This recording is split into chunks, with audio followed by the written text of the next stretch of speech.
Okay, so we're going to go through my sort of formalized check-in.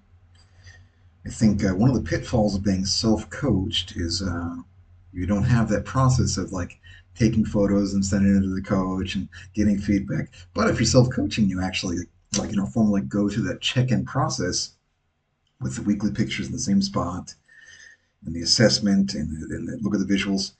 As long as you're able to be objective, at least you're getting that whole tracking part correct, and that makes making any adjustments uh, much easier. So anyway, we're 7 weeks out, like I mentioned before. I've already been dieting 17 weeks. I saved a lot of the good stuff, the stimulants and the GLP-1 agonists until later on in the diet. We're 7 weeks out now, so we don't have that much more to play with in terms of those sort of fat loss resources. So let's go ahead and jump in. So my starting weight was 101.5 kilograms from my American friends. Multiply by 2.2 to get pounds. So that's about what, 224, almost 225 pounds. My current weight, 87.1. I've lost 14.4 kilograms in 17 weeks and 180 centimeters. This week's drop was a little bit too quick at 2.35 kilos, not what I had expected.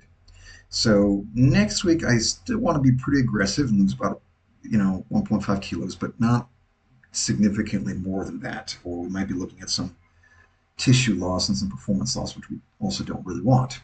So here are the check-in photos. I've got a room set up in my house now, just with a black background. My apartment is pretty small. The housing in Shenzhen is considerably smaller than some of the other places I've lived before in China. So I'll make the best of it, and it's adequate, I would say. And I've got the professional light, as you can see. It's a little bit in the photo, but it doesn't detract from the physique. So we've got our frontal bicep over here on the left. One of the problems I've been having is my right lat doesn't quite protrude outward as much as the left.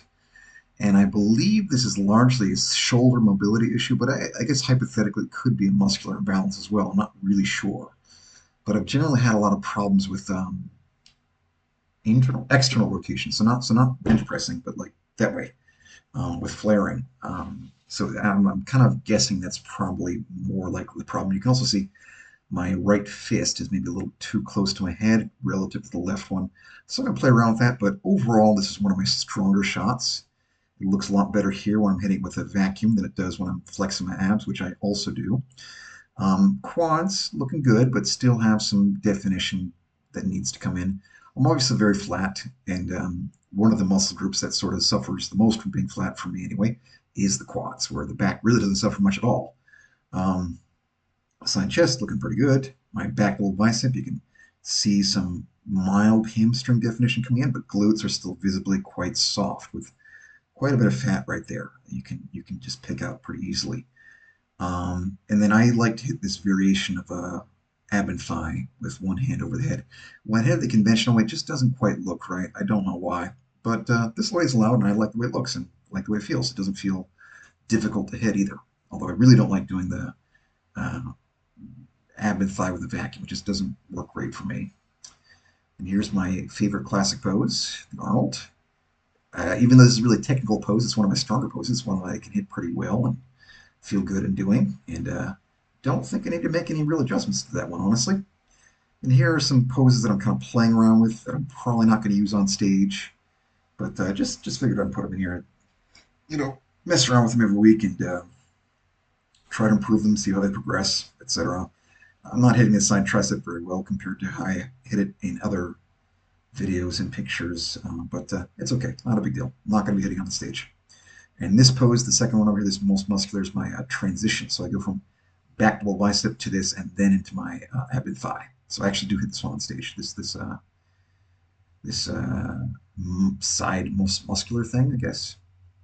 Okay, so strong points: chest, shoulders, triceps, and abs. Very good for me. Midsection's great. Okay, lats, biceps, and quads. They could use some improvements, but they're not terrible. Weak points: glutes and hamstrings, baby. I, I started this whole thing in Olympic lifting, where hamstrings are pretty underutilized. You really end up with a lot more sort of anterior lower body dominance, quad dominance in that sport. And then I remember like when I kind of got out of that Olympic lifting phase and into sort of general gym rattery, like there was no hamstring curls in any of the gyms in China that I went to in Suzhou way back when I arrived in 2015. Like just couldn't find it. So my leg workout was very unintelligently designed, where I would like go squat and then do some hyperextensions, and that was it. And that's all I did for hams and glutes, and it just wasn't nearly enough. And I did focus on like building a deadlift at one point. Worked up to 230 kilos, 507 pounds for a set of three, weighing around 97, 98. But my deadlift had always been very sort of erector dominant, where I really wasn't adequately recruiting glutes and hamstrings. So this is the first prep where I'm really aiming to get, shredded and defined glutes. I've never achieved that before in neither of the times that I've gotten fairly lean. I always kind of look very ready, very, stage lean on the upper body, but then the lower body just not quite there. This is the best hamstring definition I've had in my life so far, and I still have 7 weeks of being able to pull stuff off, and I feel pretty comfortable. I'm not starving. I don't feel exhausted most days. Sometimes, like after training, yeah, I'm pretty damn beat up and run down, but I feel I can go quite a bit harder, and I can probably drop down to 82 or 83 if I really need to get that hamstring and glute definition. The amount of scale weight I'm going to end up needing to lose to get those glutes and hams in is going to be higher than I'd expected. My upper body is obviously kind of ready already, but we do what we got to do. Okay, so my diet. I don't do things the normal way. I don't really want to say I follow like a flexible dieting or IIFYM approach. Not exactly. I do that, but with a very narrow range of very clean food choices. Normally, when people say IIFYM, that oftentimes means a lot of junk and then protein powder. They hit the optimal macros, but they're using kind of, frankly, dumb food choices. No, I do the kind of other way, where I do set sort of macro targets, and I let those targets vary based on appetite and the way I feel and my daily output for that, because it's not always the same, especially when I was working. I'm on summer holiday now. I'm a teacher, so I have a little bit more stability in that regard. But my food choices are very limited. All I eat is chicken breast, guacamole, almond butter, white and sweet potatoes, oatmeal, apples, blueberries, kiwis, green vegetables, and Greek yogurt. Oh, sometimes we'll have whole eggs, and we'll have a few off-plan meals, maybe once every 2 or 3 weeks. I'll get some like clean off-plan meals. They aren't like cheat meals. I'm not having pizza or ice cream or burgers.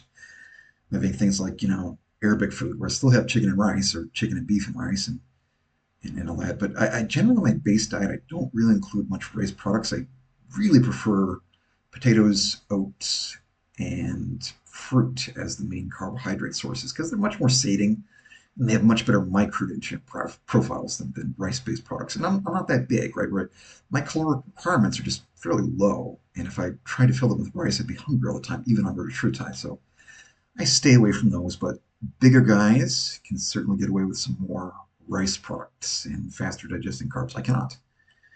My protein and fat are fixed per day. I'm doing 800 grams of chicken breast, so I'll measure out 200 grams into 4 meals. I only eat 4 meals a day, actually. I don't eat 5 or 6, which I know is also a little bit heresy in bodybuilding, but yeah, 4 is fine for me.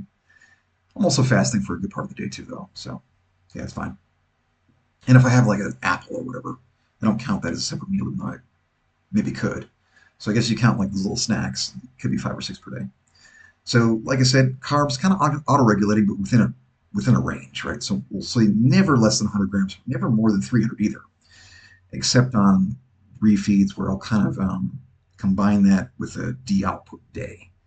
So, some people, especially large, super heavyweight bodybuilders, they might have 800, 1,000, 1,500 grams of carbs per day. No, not going to work for me. Um, I mean, I could certainly eat that much, no problem. But what I prefer is reducing output steps and having a little extra carbs, but not like a dramatic amount. And that's going to be done when training performance falls acutely, right? Refeeds and de-output days need to have like an actual purpose. They're not there for just arbitrarily. Oh, we have a high day once a week. No, they serve a strategic purpose, and that purpose is generally lowering fatigue. Is it for filling out? I mean, to some extent, yes, but being flat and not being filled out is exactly what's required to burn fat most effectively. So you don't necessarily always want to be filled out and topped up with glycogen. That will inhibit your fat loss. Now, if you're starting a prep very lean, things can change a little bit more on that. And again, they might change with super heavyweight bodybuilders and really big guys. But for the rest of us, I don't think these huge refeeds are always helpful, where you end up regressing on fat loss and needing to accumulate more fatigue than was dissipated by the refeed itself in order to catch up on fat loss, and kind of end up chasing that fatigue drop, which you never actually get there. What I found works a lot better is taking my steps down from 20,000 to, like, 8 to 10,000, raising carbs, what, 50, 70%, but not tripling them or anything. And that usually will bring back some training performance very nicely without inhibiting and slowing down fat loss compared to doing, a 800 to a 1200 gram carb refeed, which I'm sure I could do, but like it just doesn't feel very efficient. It makes the whole process very like up and down and unstable. I psychologically like to just have a very stable rate of fat loss and predictable, not high variance. Where if you do those massive refeeds, yeah, they can work, but they do introduce a lot of variance in the contest prep um, problem we're trying to solve here. So I tend to avoid it personally for me and my clients. That being said, you do need to peak for the show. And so you do need to have some increase in carbs and reductions in output to see how your body is going to react to those things when it does come time to peak. So we can't totally avoid them entirely, but I think doing like a weekly high carb day for most athletes is probably not a great plan. Again, there are certainly exceptions. If somebody's starting off very lean, or if they're just, 230 plus pounds on stage, I think those huge refeeds might have more place. And of course, obviously, there's some variation in human metabolism as well, surprisingly, a large amount. Now, cheat meals. I don't really do them. I will do occasional clean, unplanned meals, off planned meals, is what I should say, which will generally be Arabic food or sushi, because I live in Shenzhen now and that stuff is actually accessible. It was not where I lived in Hangzhou before, where my choices were much more limited. But we got it. There's an Arabic place that delivers to my house that has like a very clean basmati rice and chickpeas and vegetables, and then lean beef and chicken with it together on a flatbread. It's perfect sort of off-plan meal. Uh, I live near my cousin here, and so sometimes we'll go out for one of those, meals socially and hang out together. So yeah, it's fine. But certainly we're not having, pizza, hamburgers, ice cream, French fries, those sorts of things. I'm not. He is obviously. Um, yeah, and that's largely not just for performance reasons, but for digestive reasons. Even without using a GLP-1 agonist, I tend to have relatively sensitive digestion, and high-fat meals make me feel very bad. So we avoid them. Although, well, that's not totally true. Off season, I might have some ribeye steaks made at home. That's pretty high fat, but not quite the same as a hamburger from a restaurant. Okay, something I've been eating all year, really, is my favorite meal: chicken breast, sweet potatoes, guacamole, and some sugar snap peas, some green vegetables. Um, there's 70 grams of guacamole in here. I think it's like 12 grams of fat, I want to say. I might be misremembering that. There's also some Frank's Red Hot sauce. This is 150 grams of sweet potatoes. I get them in a frozen package where I can air fry them. There's a little bit of rice flour coating on them for crispiness. Then there's 200 grams of chicken breast. And yeah, really delicious. I absolutely love it. Although lately I've been doing a little bit more white potato, which has a little less micronutrition, but also less calories for an equivalent amount of volume. So yeah. So my cardio approach, like I said before, I don't like getting on a cardio machine. It's really boring. So I'm only doing steps. My steps are at 20,000. That's sort of a threshold, a minimum. I did fall below that one day. I was feeling very sick after a leg workout, just went a little too hard. And I only got 16,000, but then I made it up the next day. Just add 4,000 on yesterday's steps where I didn't train. It was no issue. Um, I'm doing 90 with 220 minutes in the morning, fasted, and the pace is very brisk. I'm going pretty fast. So getting in high 90s or low 100s heart rate. So it's not like, just messing around doing nothing. It's still cardio. It's fast walking. It's not just slugging along there either. So here's my training log. I'm not going to read everything, obviously. I'm just going to flash each one of these on the screen in case you're curious. This was Monday. Here was Tuesday. Here was Thursday. This workout was also uploaded to my channel. And here was Friday's workout. This is one where I started to get a little bit sick. This pause stiff-legged deadlift really took a lot out of me in the depleted state, and I got very nauseous after the workout. It was not fun. This single leg pec press felt great though. Like I feel tons of tension on the muscle, but it doesn't feel hard cardio-wise, which that's usually the big issue with leg training. It's like your lungs run out before your legs do, but not on this machine. It feels really good, and it doesn't have the same ankle mobility requirements as a conventional leg press would, and it's set up to be done unilaterally very conveniently and easily. I love it. So my pressing and squatting, or leg pressing strength is way down. Pulling strength is actually quite stable on my sort of lat movements. It was going up right up until about 9 weeks out when it started to kind of just maintain. Some things are still improving, like my leg extensions and hamstring curls are actually getting better, which is great. My pause stiff-legged deadlifts are down 25 kilos. Oh my God. I lose 10 kilos of body weight, 9 kilos of body weight, and the weight on the bar goes down by 25 fucking kilos. Depressing as hell. But, a lot of it is stabilization for the abs and lower back. And, as you get thinner, as you get lighter, that stability as your body weight goes down just collapses. And obviously, it kind of requires a little bit more glycogen saturation to perform optimally. Oh well, not a big deal. So, PEDs, what everybody wants to know about, of course. I'll put a timestamp in the video so we can skip to this. I'm using testosterone, masteron, trenbolone. All of them are in long esters, not short esters. I generally don't use short ester compounds at all. Clen, T3, and Retatrutide.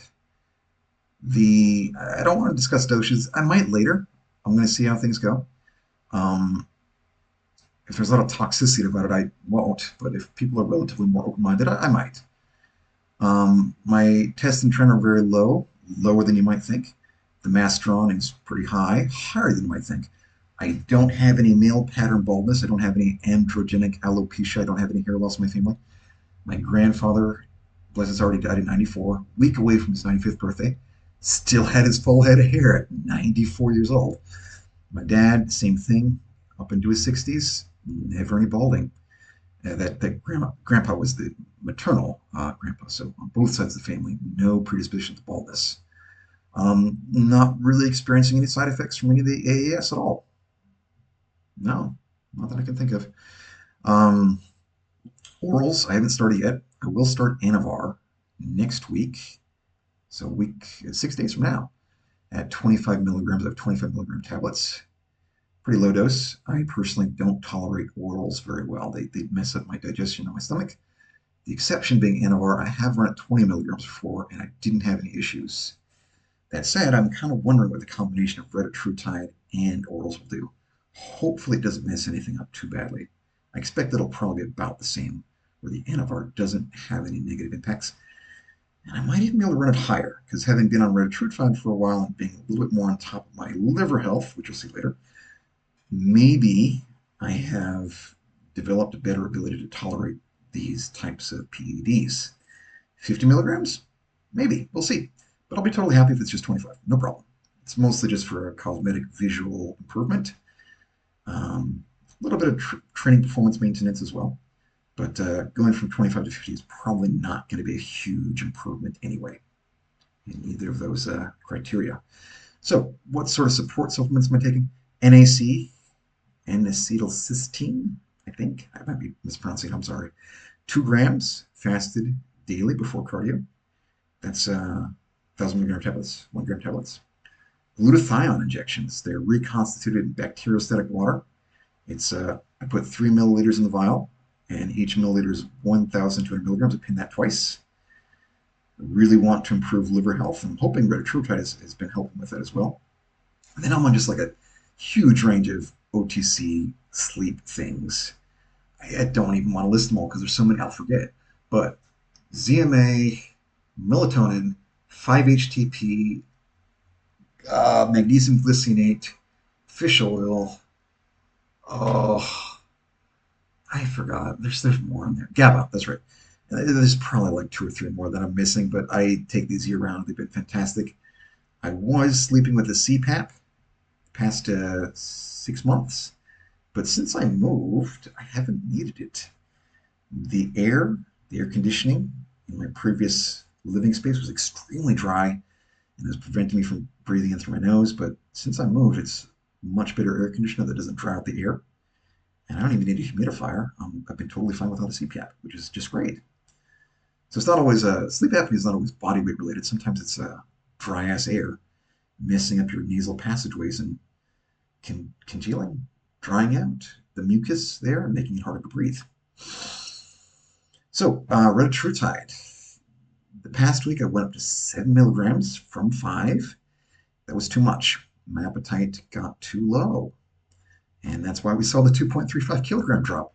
But thankfully, that didn't manifest in dramatic performance drop. So, somehow, probably because it was only 1 week, I'm going to drop down to 4 milligrams per week. I think that should be enough. Maybe 5. We'll see. I paused. My last Retatrutide injection was Thursday. And it's Sunday today. I'll probably take today and tomorrow, maybe even Tuesday off as well, and then drop the dosage back to 4 milligrams per week, divided into microdosed shots daily. So 7 milligram, whatever that ends up being. I'll figure it out later. Okay, so what adjustments am I going to be making in the coming week? I do plan to stick in some high days at 400 grams of carbs on Monday, Tuesday. Protein and fat will remain the same. So, what is it? 240 grams of protein. That's 60 grams times 4. 200 grams of chicken cooked is 60 grams of protein. And then 40 grams of added fat. Add in the trace fats are at like 65, 70. Anavar starts in 6 days, not 7. And that's it. Now, what are my goals? What are my mentality? What is my mentality? I want to get visibly lean glutes and hams for the first time. The hams are already getting there. They're pretty close. I want to have true, like really good level conditioning. I don't have a professional level of mass. My shape is pretty good. My sort of skeletal structure and balance are not bad. Good enough to be a pro, I'm sure. Posing and presentation, it's getting there. Almost pro level, sure. Conditioning, that's where I want to be pro level. Even if you don't have pro level mass, you can have pro level conditioning. It is just a matter of dieting harder, dieting smarter, and dieting longer. This has been a 24-week prep. 24 weeks, longest I ever went. Last year, only 15 weeks. It was pretty rushed. It wasn't good. Last year, I think it dropped down from 98 to like, I want to say 88. So I'm actually lower than I was at the end of last year, but obviously just like way more conditioned. Um, and of course, as I'm sure anybody who's watched this whole video probably already knows, the leaner you start in off season, the better, right? Everything just works better when you're leaner. The PEDs work better. The food works better. You need less of it to grow muscle. Adding more, by the way, does not grow more muscle necessarily, but that's a topic for another video. This off season, I'm going to be treating like a prep. Everything's going to be very strict. I'm going to stay on the diet, same foods largely, maybe a little bit more range, include some rice products, some primitive rice, more varieties of fruits, maybe some breads, yeah, more whole eggs, but still like clean bodybuilding food. And 2 of those off-plan meals per week, but they're still clean ones, sushi and Arabic food mostly. Maybe some lanzhou ramen, like some Chinese food, some Chinese Muslim food, but Chinese food is pretty incompatible with bodybuilding. I mean, Chinese food in China. Maybe gongbaji thing if they use relatively less oil, but no, the Chinese food you get in America, Might be a little more compatible, but not the stuff we have here. No. Um, so yeah, like the leaner I can get now, even if it ends up making me look worse, the better it is for going into my off season where I plan to like for the first time do things 100% right and not be fucking off and you know engaging in some bad habits, let's say, both in terms of eating and in terms of behavior. Let's not get into that today. Um, so don't care about placings or pro cards or pro qualifier. Nah, don't care about that. I want to achieve professional level conditioning, but I don't care about the placing that results from that. Once I have a little more mass, had a little more time in bodybuilding, knowing what I'm doing things correctly, not effing off too much, then maybe I'll get a little bit more concerned with those things, but maybe I won't. This is a personal journey, you versus you, and also an artistic pursuit, right? Crafting your body into something that's very visually pleasing to you. And if it's visually pleasing to other people, that's great too. So placings, right now, I don't really care very much, and I might not care in the future, or I might start getting too hardcore about that. I hope I don't, honestly. Lastly, I want to live with presence, reduce distractions, and be in the moment. And contest prep tends to force that mentality in a way because you always have something in front of you to do, and it feels good to do it, and you get this reward chemical. You're like, okay, I've got this goal. I've got these things that need to be done to reach this goal. I do these things. I feel good. And I get the surge of serotonin, not necessarily dopamine, serotonin. And there's some dopamine too. And I want to appreciate that sort of moment to moment living where I'm not thinking about the future and not ruminating about the past and I'm not on my phone all the time and just really be physically and mentally present. And so far, so good. Contest prep has done that. Hopefully, I can continue with that in the offseason. So here's the wrap up. Please ask your questions in the comments, like, comment, and subscribe. And if you want to know more about training, diet, PEDs, please let me know. Any questions are totally fine. Nothing is off limits. Thank you so much for following along. I'm hoping to make these installments a regular thing. I'll definitely force myself to do that for the remainder of the 7 week contest prep. And then I think I will probably be a much better bodybuilder if I manage to continue doing that into the off season. Will anybody find it entertaining or watchable or, you know, enjoyable to follow along? I don't know. But even if they don't, just like doing these weekly check ins and filming myself, coaching myself, I think will improve my abilities as both a coach and a bodybuilder. Once again, thank you very much for following along. That is all. And we will have another one of these next Sunday, Sunday my time, Saturday your time, probably. All right, cool.